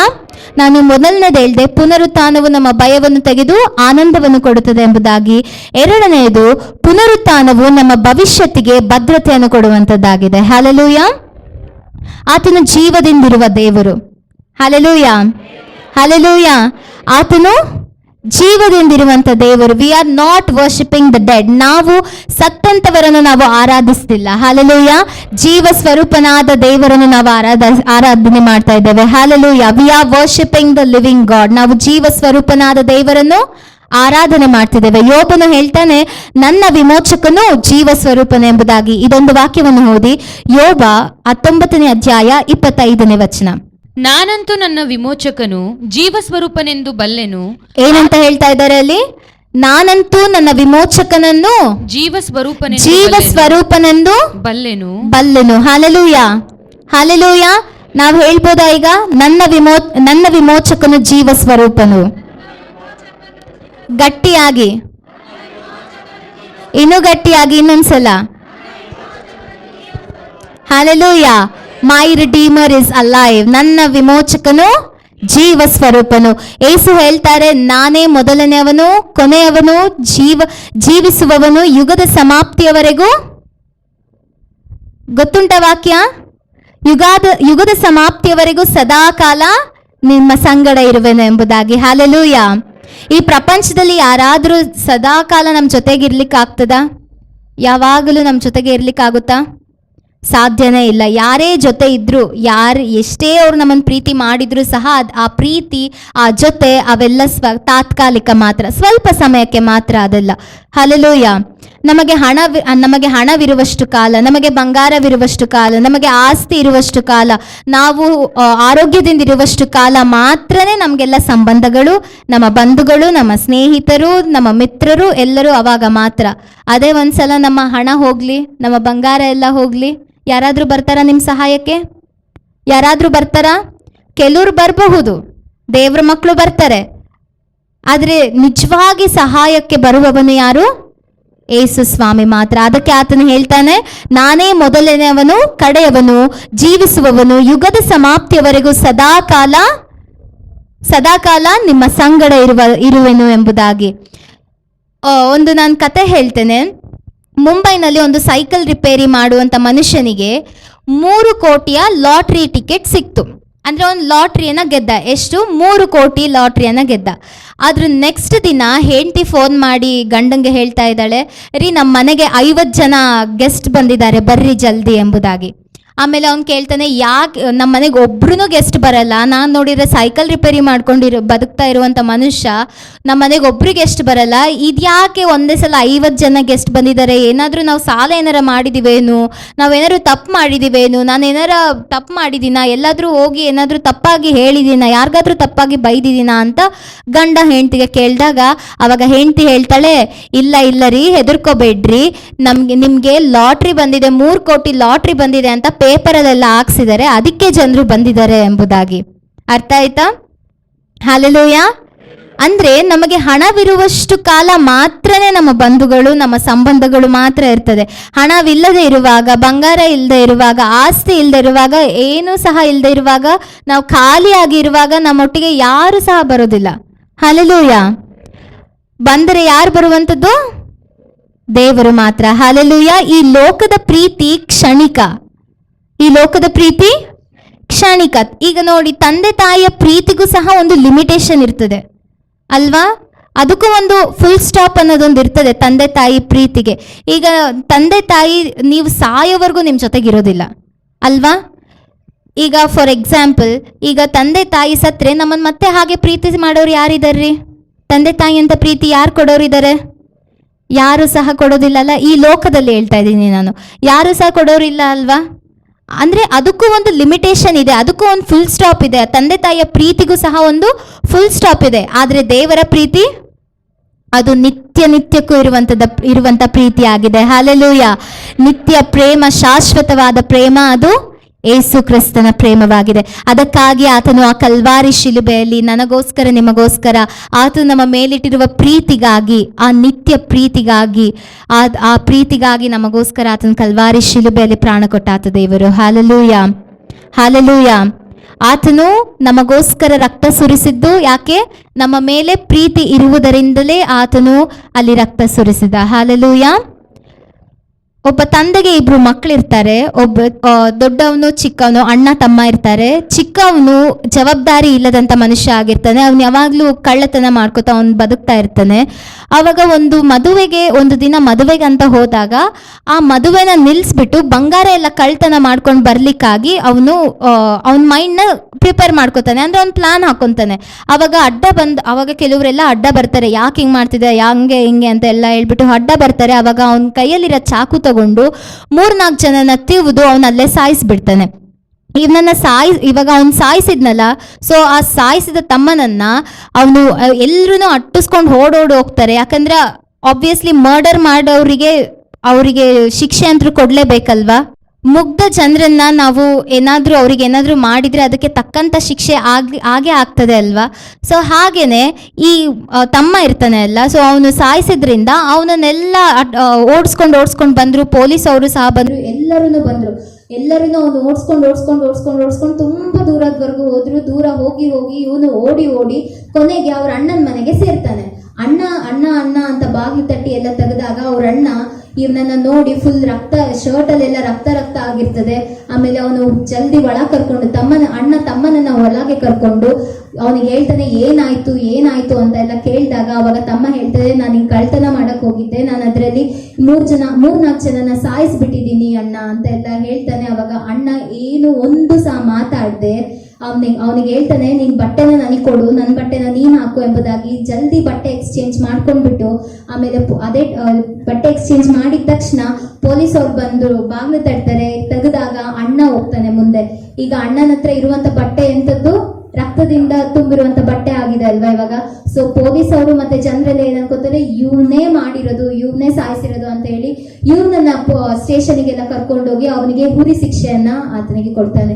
ಏನೂ ತಪ್ಪನ್ನು ಮಾಡದೇ ಇರುವಂತ ಅಣ್ಣನಿಗೆ ಈ ಹುರಿ ಶಿಕ್ಷೆ ಕೊಡಲ್ಪಡ್ತು. ಆದ್ರೆ ತಪ್ಪು ಮಾಡಿದವನು ಅವನು ಆರಾಮಾಗಿ ಮನೆಗಿದ್ದಾನೆ. ಇದೇ ಸಂಗತಿಯನ್ನ ಯೇಸು ಕ್ರಿಸ್ತನ್ ನಮಗಾಗಿ ಮಾಡ್ದ. ನಾವು ತಪ್ಪು ಮಾಡಿದವರು ನಾವಾಗಿದ್ರೆ ಮರಣ ಯಾರಿಗೆ ಸಿಕ್ತು? ಯೇಸು ಸ್ವಾಮಿಗೆ ಸಿಕ್ಕಿದೆ. ಹಾಲೆಲೂಯಾ. ಇದು ಅಣ್ಣನ ಪ್ರೀತಿ ಎಂತದ್ದು ಅಂತ ಅಂದ್ರೆ ಅವನಿಗಾದಂತ ಅವಮಾನವನ್ನು ಸಹಿಸಿಕೊಂಡ, ಆ ತಪ್ಪನ್ನು ಅವನು ಸಹಿಸಿಕೊಂಡ. ಅವನ್ ತಪ್ಪು ಅಲ್ಲದಿದ್ರು ಸಹ ಅದ್ ನಾನೇ ಮಾಡಿದ್ದು ಅಂತ ಒಪ್ಕೊಂಡ. ಆ ಸಾವನ್ನು ಸಹ ಅವನು ಸ್ವೀಕಾರ ಮಾಡಿದ. ತಮ್ಮನಿಗಾಗಿ ಇದೆಲ್ಲ ಮಾಡಿದ ಅಣ್ಣನಿಗೆ ಇದ್ದಂತ ಪ್ರೀತಿ, ಅದೇ ಪ್ರೀತಿ ಇವತ್ತು ಮತ್ತು ಅಂದು ದೇವರು ನಮ್ಮ ಮೇಲೆ ಇಟ್ಟಿರುವಂತ ಪ್ರೀತಿ ಅಂತ ಪ್ರೀತಿ ಆಗಿತ್ತು ಪ್ರಿಯರೇ. Hallelujah, hallelujah, hallelujah. ಅರ್ಥ ಆಯ್ತಾ? ದೇವರು ನಮಗೆ ಆ ಕಲ್ವಾರಿ ಶಿಲುಬೆಯ ಮೇಲೆ ಕೊಟ್ಟಂತ ಪ್ರಾಣ ಈ ಪ್ರೀತಿಯಿಂದಲೇ. ಹಾಲೆಲೂಯಾ. ನನ್ನ ಮೇಲೆ ನಿಮ್ಮ ಮೇಲೆ ಇದ್ದಂತ ಆ ಪ್ರೀತಿಯಿಂದಲೇ ದೇವರು ನಿಮಗಾಗಿ ಆ ಕಲ್ವಾರಿ ಶಿಲುಬೆಯಲ್ಲಿ ಪ್ರಾಣವನ್ನು ಕೊಟ್ಟರು. ಅಷ್ಟು ನೋವನ್ನ ಅವರು ತಿಂದರು. ಇದೇ ಕಾರ್ಯವನ್ನ ಈ ಅಣ್ಣ ತಮ್ಮನಿಗೆ ಏನಾಯ್ತೋ ಅದೇ ಕಾರ್ಯ ಇಂದು ನಮಗೂ ಮತ್ತು ಯೇಸು ಸ್ವಾಮಿಯ ಮಧ್ಯೆ ನಡೆಯುವಂತದ್ದಾಗಿದೆ. ಹಾಲೆಲೂಯಾ. ಅನೇಕರು ಇವಾಗ ಅನ್ಕೊಳ್ತಿರ್ಬಹುದು, ಯಾಕೆ ಯೇಸು ಸ್ವಾಮಿಗೆ ಶಕ್ತಿ ಇರ್ಲಿಲ್ವಾ? ಅವ್ರು ಶಿಲುಬೆಯಿಂದ ಒಂದ್ ಮಾತು ಹೇಳಿದ್ರೆ ಅವ್ರಿಗೆ ಶಿಲುಬೆಗಿನ ಆಗ್ತಾ ಇರ್ಲಿಲ್ವಲ್ಲ? ಒಂದು ಮಾತು ಹೇಳಿದ್ರೆ ದೇವದೂತರು ಬಂದು ಅವ್ರನ್ನ ಕರ್ಕೊಂಡು ಹೋಗ್ಬೋದಿತ್ತಲ್ವಾ? ಅನೇಕರು ನಿಮಗೂ ಸಹ ಈ ಪ್ರಶ್ನೆಯನ್ನ ಕೇಳಿರಬಹುದು. ನಿಮ್ಮ ಬೀದಿಗಳಲ್ಲಿ ಇರಬಹುದು, ನಿಮ್ಮ ಕೆಲಸ ಕಾರ್ಯಗಳಲ್ಲಿ, ಅನೇಕರು ನಿಮ್ಮ ಸಂಬಂಧಿಗಳಾಗಿರಬಹುದು, ಕೆಲವು ಗೊತ್ತಿಲ್ಲದಲ್ಲೇ ಇರುವವರು ಈ ಪ್ರಶ್ನೆಯನ್ನ ನಿಮ್ಗೆ ಕೇಳಿರಬಹುದು. ಯಾಕೆ ಅವ್ರಿಗೆ ಶಕ್ತಿ ಇಲ್ವಾ? ಯಾಕೆ ಅವ್ರಿಗೆ ಹಿಂಗ್ ಮಾಡ್ಬೋದಾಗಿತ್ತಲ್ವಾ? ಯಾಕೆ ಮಾಡ್ಲಿಲ್ಲ? ಕೇಳಿರ್ತಾರೆ. ಯಾಕೆ ಮಾಡಿಲ್ಲ ಅಂತ ಅಂದ್ರೆ, ಆತನು ಈ ಲೋಕಕ್ಕೆ ಬರುವಂತದ್ದು ಅದು ದೇವರ ಚಿತ್ತ ಆಗಿತ್ತು. ನನ್ನ ಪಾಪಗಳಿಗಾಗಿ, ನಿಮ್ಮ ಪಾಪಗಳಿಗಾಗಿ ಆತನು ಪ್ರಾಣ ಕೊಡುವಂತದ್ದು ಅದು ದೇವರ ಚಿತ್ತ ಆಗಿತ್ತು. Hallelujah, hallelujah. ಈ ನರಕದ ಮರಣದಿಂದ ನಮ್ಮನ್ನು ತಪ್ಪಿಸ್ಲಿಕ್ಕಾಗಿ ಆತನು ಆ ಮರಣವನ್ನು ಅನುಭವಿಸಿದ್ದಾನೆ. ಹಾಲೆಲೂಯಾ. ನಮ್ಮನ್ನು ರಕ್ಷಿಸುವುದಕ್ಕಾಗಿ ಯೇಸು ಸ್ವಾಮಿ ಆತನು ಕಲ್ವಾರಿ ಶಿಲುಬೆಯಲ್ಲಿ ತಮ್ಮ ಪ್ರಾಣವನ್ನು ನಮ್ಮ ಸ್ಥಾನದಲ್ಲಿದ್ದು ನಮ್ಮ ಶಿಕ್ಷೆಯನ್ನು ಆತನು ಅನುಭವಿಸಿದ್ದಾನೆ. ಹಾಲೆಲೂಯಾ. ಮನುಷ್ಯರ ಪಾಪವು ಹೋಗಬೇಕಾದರೆ ಈ ಭೂಮಿಗೆ ಯೇಸುವಿನ ರಕ್ತವು ಬೇಕಾಗಿತ್ತು. ಪರಿಶುದ್ಧವಾದ ರಕ್ತವು ಈ ಭೂಮಿಗೆ ಸುರಿಯಬೇಕಾಗಿತ್ತು. ಅದಕ್ಕಾಗಿಯೇ ದೇವರು ಯೇಸು ಕ್ರಿಸ್ತನನ್ನು ಮನುಷ್ಯನಾಗಿ ಈ ಲೋಕಕ್ಕೆ ಕಳುಹಿಸಿದರು. ಹಾಲೆಲೂಯಾ. ಮನುಷ್ಯರ ಪಾಪವು ತುಂಬಾನೇ ಇತ್ತು. ಹಾಲೆಲೂಯಾ. ಮನುಷ್ಯರ ಪಾಪ ತುಂಬಾ ಆಗಿದ್ದಕ್ಕಾಗಿ, ದೋಷಗಳೆಲ್ಲ ತುಂಬಾ ಆಗಿದ್ದಕ್ಕಾಗಿ, ತಪ್ಪುಗಳೆಲ್ಲ ತುಂಬಾ ಆಗಿದ್ದಕ್ಕಾಗಿ ದೇವರು ಈ ಭೂಮಿಯ ಮೇಲೆ ಯೇಸು ಕ್ರಿಸ್ತನ ರಕ್ತವನ್ನು ಸುರಿಯ ಮಾಡಿದರು. ಆ ರಕ್ತದಿಂದ ನಮ್ಮೆಲ್ಲ ಪಾಪಗಳು ತೊಳೆಯಲ್ಪಡ್ತು. ಹಾಲೆಲೂಯಾ. ನಮ್ಮನ್ನು ಶುದ್ಧಿ ಮಾಡಿದ ರಕ್ತ ಅದು ಯೇಸುವಿನ ರಕ್ತ ಆಗಿದೆ. ಹಾಲೆಲೂಯಾ. ಆ ರಕ್ತದಲ್ಲಿ ಮನುಷ್ಯನ ಪಾಪ ಕ್ಷಮಾಪಣೆ ಇದೆ. ಹಾಲೆಲೂಯಾ. ಆ ರಕ್ತದಲ್ಲಿ ಮನುಷ್ಯನ ಪಾಪ ಕ್ಷಮಾಪಣೆ ಇದೆ ಮತ್ತು ಆ ರಕ್ತದಲ್ಲಿ ಮನುಷ್ಯನ ರಕ್ಷಣೆ ಅದರಲ್ಲಿದೆ. Jesus did it on the Calvary because we deserved it. ಅಂದ್ರೆ ನಾವು ನಿತ್ಯ ಜೀವವನ್ನು ಪಡೆಯಬೇಕೆಂಬುದಾಗಿಯೇ ಆತನು ಆ ಕಲ್ವಾರಿ ಶಿಲುಬೆಯಲ್ಲಿ ರಕ್ತವನ್ನು ಆತನು ಸುರಿಸಿದವನಾಗಿದ್ದಾನೆ. ಏಸು ಕಲ್ವಾರಿ ಶಿಲುಬೆಯ ಮೇಲೆ ಮಾಡಿದಂತ ಈ ತ್ಯಾಗವನ್ನ ನಾವು ಯಾವಾಗಲೂ ನೆನೆಸ್ಕೊಳ್ಬೇಕು. ಇವತ್ತು ಗುಡ್ ಫ್ರೈಡೆ ದಿನ ಅಷ್ಟೇ ನೆನೆಸ್ಕೊಳ್ಳೋದಲ್ಲ, ಪುನರುತ್ಥಾನ ದಿನ ಆಗಿದ್ದ ದಿನ ಮಾತ್ರ ನೆನೆಸ್ಕೊಳ್ಳೋದಲ್ಲ, ಪ್ರತಿ ದಿನವೂ ಪ್ರತಿ ಕ್ಷಣವೂ ಸಹ ಇದು ನಮ್ಮಲ್ಲಿ ಇರ್ಬೇಕು. ಏನು ಅಂದ್ರೆ ಆತನು ನಮಗಾಗಿ ನನಗಾಗಿ ತಾನು ಕಲ್ವಾರಿ ಶಿಲುಬೆಯಲ್ಲಿ ಪ್ರಾಣ ಕೊಟ್ಟನು ಎಂಬುದಾಗಿ ಆತನು ಹೇಳ್ತಾನೆ. ನಾನೇ ಮೊದಲನೆಯವನು, ಕಡೆಯವನು, ಜೀವಿಸುವವನು, ಯುಗದ ಸಮಾಪ್ತಿಯವರೆಗೂ ಸದಾ ಕಾಲ ನಿನ್ನ ಸಂಗಡ ಇರುವೆನು ಎಂಬುದಾಗಿ. ಈ ಪುನರುತ್ಥಾನವು ಒಂದು ಸುವಾರ್ತೆಗೆ, ನಾವು ಸಾರುವಂತ ಸುವಾರ್ತೆಗೆ ಒಂದು ಅರ್ಥವನ್ನು ಕೊಟ್ಟಿದೆ. ಹಾಲೆಲೂಯ. ಪುನರುತ್ಥಾನವು ಸುವಾರ್ತೆಗೆ ಒಂದು ಅರ್ಥವನ್ನು ಕೊಟ್ಟಿದೆ. ಇವಾಗ ನಾವು ಸುವಾರ್ತೆ ಸಾರಕ್ಕೆ ಹೋದ್ರೆ ನಾವೇನಂತ ಸಾರ್ತೀವಿ? ಫಸ್ಟ್ ನಾವು ಹೇಳದೆ ಇದು ಅಲ್ವಾ, ಆತನ ಸತ್ತಿ ಮತ್ತೆ ತಿರುಗಿ 3 ದಿನ ಆದ್ಮೇಲೆ ತಿರುಗಿ ಎದ್ದಿದ್ದಾನೆ ಎಂಬುದಾಗಿ ನಾವು ಹೇಳ್ತೇವಲ್ವಾ. ಅದೇನಾದ್ರೂ ಆತನು ತಿರುಗಿ ಎದ್ದೇಳದೆ ಇದ್ದಿದ್ದರೆ, ಪುನರುತ್ಥಾನ ಆಗದೆ ಇದ್ದಿದ್ದರೆ ಈ ಸುವಾರ್ತೆಗೆ ಒಂದು ಅರ್ಥ ಇರ್ತಿತ್ತಾ? ನಾವೇನಂತ ಹೇಳ್ಬೇಕಾಗಿತ್ತು? ಇವಾಗ ಮಾಡುವಂತ ಸೇವೆಗೆ ಒಂದು ಅರ್ಥ ಇರ್ತಿತ್ತಾ? ನೀವು ಚರ್ಚಿಗೆ ಬರ್ತಿರಲ್ಲ, ಅದಕ್ಕೊಂದು ಅರ್ಥ ಇರ್ತಿತ್ತಾ? ಪುನರುತ್ಥಾನವು ಸುವಾರ್ತೆಗೆ ಒಂದು ಅರ್ಥವನ್ನು ಕೊಟ್ಟಿದೆ. ಪೌಲನು ಹೇಳ್ತಾನೆ, if Christ hasn't been resurrected from dead our gospel will be in vain. ಅಂದ್ರೆ ಪುನರುತ್ಥಾನವು ಯೇಸು ಕ್ರಿಸ್ತನು ತಿರುಗಿ ಎದ್ದೇಳದಿದ್ದರೆ ನಾವು ಮಾಡುತ್ತಿರುವುದೆಲ್ಲವೂ ವ್ಯರ್ಥ ಎಂಬುದಾಗಿ ಪೌಲನು ಒಂದು ಪತ್ರಿಕೆಯಲ್ಲಿ ಬರೆದಿದ್ದಾನೆ. ಪುನರುತ್ಥಾನವು ಯೇಸುವಿನ 2ನೇ ಬರುಣಕ್ಕೆ ಒಂದು ಮಾರ್ಗವನ್ನು ಸಿದ್ಧ ಮಾಡಿದೆ. Hallelujah, hallelujah. ಪುನರುತ್ಥಾನವು ಯೇಸುವಿನ 2ನೇ ಬರುಣಕ್ಕೆ ಮಾರ್ಗವನ್ನು ಸಿದ್ಧ ಮಾಡಿದೆ. Hallelujah, hallelujah. ನಂಬ್ತೀರಾ? ಹಾಲೆಲೂಯ. 2ನೇ ಬರುಣಕ್ಕಾಗಿ ರೆಡಿ ಇದ್ದೀರಾ? ಹಾಲೆಲೂಯ.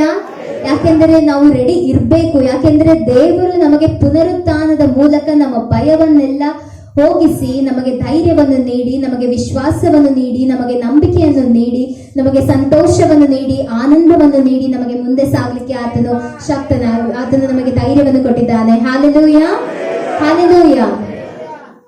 ಭಯ ಪಡಬೇಡ, ಧೈರ್ಯದಿಂದಿರು, ನಿನಗೆ ಶುಭವಾಗುವುದು. Hallelujah, hallelujah. ಇನ್ಯಾವುದೇ ವಿಷಯಕ್ಕಾಗಲಿ, ಏನಕ್ಕೆ ಆಗಲಿ ನಾವು ಭಯ ಪಡುವಂತಹ ಅವಶ್ಯಕತೆ ಇಲ್ಲವೇ ಇಲ್ಲ. ಯಾಕೆಂದರೆ ಆತನ ಪುನರುತ್ಥಾನದ ಮೂಲಕ ನಮಗೆ ಯೇಸು ಸ್ವಾಮಿ ನಮಗೆ ಧೈರ್ಯವನ್ನು ಕೊಟ್ಟಿದ್ದಾನೆ. ನಿಮ್ಮಲ್ಲಿ ಏನು ಆಸೆ ಇದೆಯೋ ಅದನ್ನು ದೇವರು ಪೂರೈಸಲಿಕ್ಕಿದ್ದಾನೆ. ಈ ಹೊತ್ತೆ ಅದನ್ನು ಪೂರೈಸಲಿಕ್ಕೆ ಇದ್ದಾನೆ. ಹಾಲೆಲೂಯ. ಪೂರೈಸಬೇಕಂದ್ರೆ ಪ್ರಾರ್ಥಿಸಿರಿ, ವಿಶ್ವಾಸದಿಂದಿರಿ. ಹಾಲೆಲೂಯ. ನಮ್ಮ ವಿಶ್ವಾಸದಿಂದ ತುಂಬಿದ ಪ್ರಾರ್ಥನೆಯು ನಮ್ಮ ಕೋರಿಕೆಗಳನ್ನೆಲ್ಲ, ನಮ್ಮ ಆಸೆಗಳನ್ನೆಲ್ಲ ಪೂರೈಸುವಂತದ್ದಾಗಿದೆ. ನಮಗೆ ವಿಶ್ವಾಸನೇ ಇಲ್ಲ ಅಂದ್ರೆ, ನಮಗೆ ನಂಬಿಕೆನೇ ಇಲ್ಲ ಅಂದ್ರೆ ನೀವು ಮಾಡಿದಂತ ಪ್ರಾರ್ಥನೆ ಎಲ್ಲ ವ್ಯರ್ಥವೇ. ನೀವು ನಂಬಿಕೆಯಿಂದ, ನೀವು ವಿಶ್ವಾಸದಿಂದ, ಧೈರ್ಯದಿಂದ ಪ್ರಾರ್ಥಿಸಿದರೆ ಮಾತ್ರನೇ ನಿಮ್ಮ ಆಸೆಗಳೆಲ್ಲ ನೆರವೇರುವಂತದ್ದಾಗಿದೆ. ಹಾಲೆಲೂಯ. ನಿಮಗೆ ಉದ್ಯೋಗ ಇಲ್ವಾ? ನೀವು ಹೆದರ್ಬೇಡ್ರಿ. ನಿಮಗೆ ಆಸ್ತಿ ಇಲ್ವಾ? ಹೆದರ್ಬೇಡ್ರಿ. ನಿಮ್ಗೆ ಹಣ ಇಲ್ವಾ? ಹೆದರ್ಬೇಡ್ರಿ. ನಿಮ್ಗೆ ವಿದ್ಯೆ ಇಲ್ವಾ? ಹೆದರ್ಬೇಡ್ರಿ. ಯಾಕೆಂದ್ರೆ ದೇವರು ನಮ್ಮ ಜೊತೆಗಿದ್ದು ನಾವು ಹೆಂಗೆ ನಡಿಬೇಕು ಎಂಬುದನ್ನು ದೇವರು ತೋರಿಸಲಿಕ್ಕೆ ಶಕ್ತನಾಗಿದ್ದಾನೆ. Hallelujah, hallelujah, hallelujah. ಆಮೆನ್. ಆರೋಗ್ಯ ಇಲ್ಲದಿದ್ರೆ ಹೆದರಬೇಡ್ರಿ. ಯಾಕೆಂದ್ರೆ ಆತನು ಬಾಸುಂಡೆಗಳಿಂದ ನಮ್ಮ ಎಲ್ಲ ರೋಗಗಳು ಗುಣವಾದವು ಎಂಬುದಾಗಿ ಆತನು ಹೇಳ್ತಾನೆ. ಹಾಲೆಲೂಯ. ಹೆದರ್ತೀರಾ? ಆರೋಗ್ಯ ಇಲ್ಲ ಅಂದ್ರೆ ಹೆದರ್ಲೇಬಾರದು. Hallelujah, hallelujah. ಏನೋ ಒಂದು ಚಿಕ್ಕದಾಗಿ ಜ್ವರ ಬಂದ್ರು ಸಹ ಕೆಲವರು ಹೆದರ್ತಾರೆ. ಒಂದು ಚಿಕ್ಕದು ಏನಾದ್ರು ಬಿದ್ರು ಸಹ ಹೆದರ್ತಾರೆ.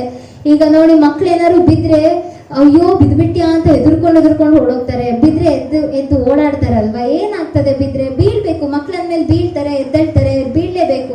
ಕೆಲವರಂತೂ ಅತಿ ಪ್ರೇಮ ತೋರಿಸ್ತಾರೆ ಮಕ್ಳ ಮೇಲೆ. ಸ್ವಲ್ಪ ಕಡಿಮೆ ಮಾಡ್ಕೊಳ್ರಿ. ಇಲ್ಲ ಅಂದ್ರೆ ಮಕ್ಳು ಬೆಳಿಬೇಕಾದ್ರೆ ಅದನ್ನೇ ಹಚ್ಕೊಂಡು ಬೆಳಿತಾರಲ್ಲ, ಇನ್ನು ಜಾಸ್ತಿ ಎಕ್ಸ್ಪೆಕ್ಟ್ ಮಾಡ್ತಾರೆ. Hallelujah, hallelujah. ಏನು ಆಗೋದಿಲ್ಲ. ನಮ್ಗೆ ಏನೇ ಇದ್ರು, ನಮಗೆ ಏನೇ ಜಾಬ್ ಇಲ್ಲ ಅಂದ್ರು, ನಮ್ಮ ಭವಿಷ್ಯತ್ತಿನ ಬಗ್ಗೆ ನಮಗೆ ಭಯ ಇದ್ರೂ ಸಹ, ನಮ್ಮ ಆರೋಗ್ಯದ ಬಗ್ಗೆ ನಮಗೆ ಭಯ ಇದ್ರೂ ಸಹ ನಾವು ಭಯ ಪಡಬಾರ್ದು. Hallelujah, hallelujah. ಅಂದ್ರೆ ಒಳಗಡೆ ಭಯ ಇಟ್ಕೊಂಡು ಮೇಲ್ಗಡೆ ಭಯ ತೋರಿಸದೇ ಇರ್ರಿ ಅಂತ ನಾ ಹೇಳ್ತಿಲ್ಲ. ಒಳಗಡೆನೆ ಭಯ ಪಡಬೇಡ್ರಿ ಅಂತ ನಾ ಹೇಳ್ತಾ ಇದ್ದೀನಿ. ಯಾಕಂದ್ರೆ ದೇವ್ರು ಹೇಳ್ತಾನೆ, ಚಿಕ್ಕ ಹಿಂಡೆ ಹೆದರಬೇಡ ಎಂಬುದಾಗಿ. ಹಾಲೆಲೂಯ.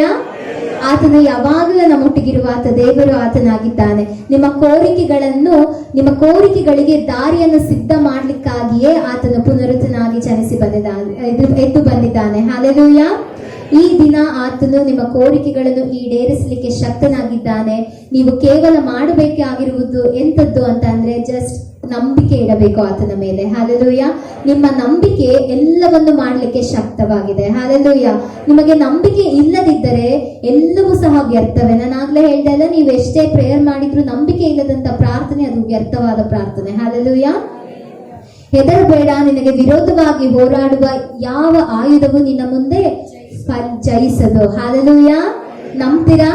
ನಮ್ಗೆ ಎಷ್ಟೋ ಸಾರಿ ಕಷ್ಟಗಳು ಬಂದಿದೆ, ಎಷ್ಟೋ ಸಾರಿ ಹಿಂಸೆಗಳು ಬಂದಿದೆ, ಎಷ್ಟೋ ಸಾರಿ ನಾವು ನೋವು ತಿಂದಿದ್ದೀವಿ, ಎಷ್ಟೋ ಸಾರಿ ಅನೇಕರು ಮಾತಾಡಿದ್ದಾರೆ, ನಮ್ಮನ್ನ ಹೀಯಾಳಿಸಿದ್ದಾರೆ, ನಮ್ಮನ್ನ ನಾಚಿಕೆಗೊಳಪಡಿಸಿದ್ದಾರೆ. ಆದರೂ ಸಹ ಏನ್ ಮಾಡ್ಬೇಕು? ಧೈರ್ಯದಿಂದ ನಾವು ಮುಂದೆ ಸಾಗಬೇಕು. ಹಾಲೆಲೂಯ. ಯಾಕೆ ಆ ಪುನರುತ್ಥಾನದ ಶಕ್ತಿ ಇಂದು ನಮ್ಮ ಮಧ್ಯೆ ನಮ್ಮ ಸಂಗಡ ಇದೆ. ಹಾಲೆಲೂಯ. ನಾವು ಧೈರ್ಯದಿಂದಿರಬೇಕು, ಯಾಕೆಂದರೆ ದೇವರು ನಿನ್ನ ಪಕ್ಷ ಇದ್ದಾನೆ. ಆಮೆನ್. ನಂಬ್ತೀರಾ? ದೇವರು ನಮ್ಮ ಪಕ್ಷ ಇದ್ದಾರಾ? ಹಾಲೆಲೂಯ. ತಕ್ಕ ಕಾಲದಲ್ಲಿ ನಿನಗೆ ತಕ್ಕದನ್ನು ಆತನು ಕೊಡಲಿಕ್ಕೆ ಶಕ್ತನಾಗಿದ್ದಾನೆ. ಆಮೆನ್. ನಾವು ಪ್ರಲಾಪದಲ್ಲಿ ನೋಡ್ತೇವಲ್ವಾ, ತಕ್ಕ ಕಾಲಕ್ಕೆ ಏನೇನು ಕೊಡಬೇಕು ಅದನ್ನು ತಕ್ಕ ಕಾಲಕ್ಕೆ ಕೊಡ್ತಾನೆ ಎಂಬುದಾಗಿ. ತಕ್ಕ ಕಾಲದಲ್ಲಿ ಮಳೆ, ತಕ್ಕ ಕಾಲದಲ್ಲಿ ಬೆಳೆ, ತಕ್ಕ ಕಾಲದಲ್ಲಿ ಅಳುವಂತ ಸಮಯಕ್ಕೆ ಒಂದು ಕಾಲ, ಖುಷಿ ಪಡುವಂತ ಸಮಯಕ್ಕೆ ಒಂದು ಕಾಲ, ಎಲ್ಲದಕ್ಕೂ ಒಂದೊಂದು ಕಾಲ ಇದೆ ಎಂಬುದಾಗಿ ನಾವು ಪ್ರಲಾಪ ಪುಸ್ತಕದಲ್ಲಿ ನಾವು ನೋಡ್ತೇವೆ. ಹಾಗೇನೆ ನಿಮಗೆ ತಕ್ಕ ಕಾಲದಲ್ಲಿ ಆತನ ತಕ್ಕದನ್ನು ನಿಮಗೆ ಕೊಡಲಿಕ್ಕೆ ಶಕ್ತನಾಗಿದ್ದಾನೆ. Hallelujah. In his due time he will exalt you. ಅಂದ್ರೆ ನಿಮಗೆ ತಕ್ಕ ಕಾಲದಲ್ಲಿ ನಿಮ್ಮನ್ನು ಉನ್ನತಕ್ಕೆ ಏರಿಸಲಿಕ್ಕೆ ಆತನು ಶಕ್ತನಾಗಿದ್ದಾನೆ. ಆತನು ಉನ್ನತವಾದ ಸ್ಥಿತಿಗೆ ನಿಮ್ಮನ್ನು ಏರಿಸಬೇಕಾದರೆ ನಿಮಗೆ ಇರಬೇಕಾಗಿದ್ದು ಒಂದೇ, ಅದು ನಂಬಿಕೆ, ವಿಶ್ವಾಸ. ಹಾಲೆಲೂಯ. ಹಾಲೆಲೂಯ. ಆತನು ನಿಮ್ಮನ್ನು ಉನ್ನತ ಸ್ಥಿತಿಗೆ ತರುತ್ತಾನೆ. ಉನ್ನತವಾದ ಕೃಪೆಯನ್ನು ಆತನು ನಿಮಗೆ ನೀಡುತ್ತಾನೆ ಮತ್ತು ಉನ್ನತವಾಗಿ ನಿಮ್ಮನ್ನು ನಡೆಸಲಿಕ್ಕೆ ಆತನು ಶಕ್ತನಾಗಿದ್ದಾನೆ. ಹಾಲೆಲೂಯ. ಹಾಲೆಲೂಯ. ನಾವು ಇವಾಗ 2 ವಿಷಯವನ್ನ ನಾವು ನೋಡಿದ್ವಿ. ಏನೇನು?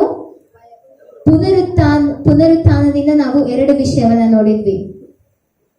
ಪುನರುತ್ಥಾನವು ಭಯವನ್ನು ತೆಗೆದು ನಮಗೆ ಧೈರ್ಯವನ್ನು ನೀಡುವಂತದ್ದಾಗಿದೆ, ನಂಬಿಕೆಯನ್ನು ತುಂಬುವಂತದ್ದಾಗಿದೆ, ಭರವಸೆಯನ್ನು ಕೊಡುವಂತದ್ದಾಗಿದೆ. ಮತ್ತು 2ನೇ ವಿಷಯ, ಪುನರುತ್ಥಾನವು ನಮ್ಮ ಭವಿಷ್ಯತ್ತಿಗೆ ಭರವಸೆಯನ್ನ ನೀಡುವಂತದ್ದಾಗಿದೆ. ಹಾಲೆಲೂಯ. ಹಾಲೆಲೂಯ. ಪುನರುತ್ಥಾನವು ನಮ್ಮ ಭವಿಷ್ಯತ್ತಿಗೆ ಒಂದು ಭರವಸೆಯನ್ನ ನೀಡುವಂತದ್ದಾಗಿದೆ. ನಾವು ಪುನರುತ್ಥಾನದ ಶಕ್ತಿ ನಮ್ಮೊಂದಿಗೆ ಯಾವಾಗಲೂ ಇರುವುದರಿಂದ ನಾವು ಯಾವುದಕ್ಕೂ ಸಹ ಹೆದರುವಂತ ಅವಶ್ಯಕತೆ ಇಲ್ಲ. ಯಾಕೆಂದರೆ ಸರ್ವಶಕ್ತನ ದೇವರು, ಆತನ ಪುನರುತ್ಥಾನ ಶಕ್ತಿಯು ನಮ್ಮೊಟ್ಟಿಗೆ ಇದೆ. ಹಾಲೆಲೂಯ. ಹಾಲೆಲೂಯ. ಮತ್ತು ಪುನರುತ್ಥಾನದ ಭರವಸೆ ಏನು ಅಂತ ಅಂದ್ರೆ ನಾವು ನಿತ್ಯ ಜೀವಕ್ಕೆ ನಾವು ಸೇರಿಸಲ್ಪಡ್ತೇವೆ ಎಂಬುದಾಗಿ. ಹಾಲೆಲೂಯ. ನಾವು ನಿತ್ಯ ಜೀವಕ್ಕೆ ಹೋಗಬೇಕಾದರೆ ನಾವು ಈ ಭೂಮಿಯಲ್ಲಿ ಮರಣಿಸಲೇಬೇಕು, ನಂತರವೇ ನಮಗೆ ನಿತ್ಯ ಜೀವ. ನಾವಾಗ್ಲೇ ನೋಡಿದ್ವಲ್ವಾ, ಪೌಲನು ಹೇಳ್ತಾನೆ, ಮರಣವು ನಿತ್ಯ ಜೀವದ ಪ್ರಾರಂಭ ಎಂಬುದಾಗಿ. ಹಾಲೆಲೂಯ. ಯೇಸು ಸ್ವಾಮಿ ಈ ಲೋಕಕ್ಕೆ ಬಂದಂತ ಉದ್ದೇಶ ಏನು? ಪಾಪಗಳನ್ನು ಕ್ಷಮಿಸುವುದಕ್ಕೆ, ನಾವು ಪಾಪಗಳನ್ನೆಲ್ಲ ತೊಳೆಯುವುದಕ್ಕಾಗಿ ಆತನು ಈ ಲೋಕಕ್ಕೆ ಬಂದನು. ಮತ್ತು ಆತನು ಏನಕ್ಕೆ ಸಾಯಬೇಕಾಯಿತು? ಮತ್ತು ಅದೇ ನಮ್ಮ ಪಾಪಗಳನ್ನ ತೊಳೆಯುವುದಕ್ಕಾಗಿ, ಕ್ಷಮಿಸುವುದಕ್ಕಾಗಿ ಯೇಸು ಸ್ವಾಮಿ ಆ ಕಲ್ವಾರಿ ಶಿಲುಬೆಯಲ್ಲಿ ನಮಗೋಸ್ಕರ ಪ್ರಾಣವನ್ನು ನೀಡಿದ. ಮತ್ತು ಪುನರುತ್ಥಾನನಾಗಿ ಎದ್ದು ಬಂದದ್ದೇಕೆ? ಆತನಲ್ಲಿರುವ ಪುನರುತ್ಥಾನದ ಶಕ್ತಿಯನ್ನು ನಮಗೆ ಕೊಡುವುದಕ್ಕಾಗಿ. ಹಾಲೆಲೂಯ. ಹಾಲೆಲೂಯ. ಆ ಪುನರುತ್ಥಾನದ ಶಕ್ತಿ ಎಂತದ್ದು? ನಮ್ಮ ಭಯವನ್ನೆಲ್ಲ ಹೋಗಲಾಡಿಸಿ ನಮಗೆ ಧೈರ್ಯವನ್ನು ತುಂಬಿ ನಮ್ಮನ್ನು ಮುಂದೆ ನಡೆಸುವಂಥದ್ದು, ನಮ್ಮ ಭವಿಷ್ಯತ್ತಿಗೆ ಒಂದು ಭರವಸೆಯನ್ನು ಕೊಡುವಂಥದ್ದಾಗಿದೆ.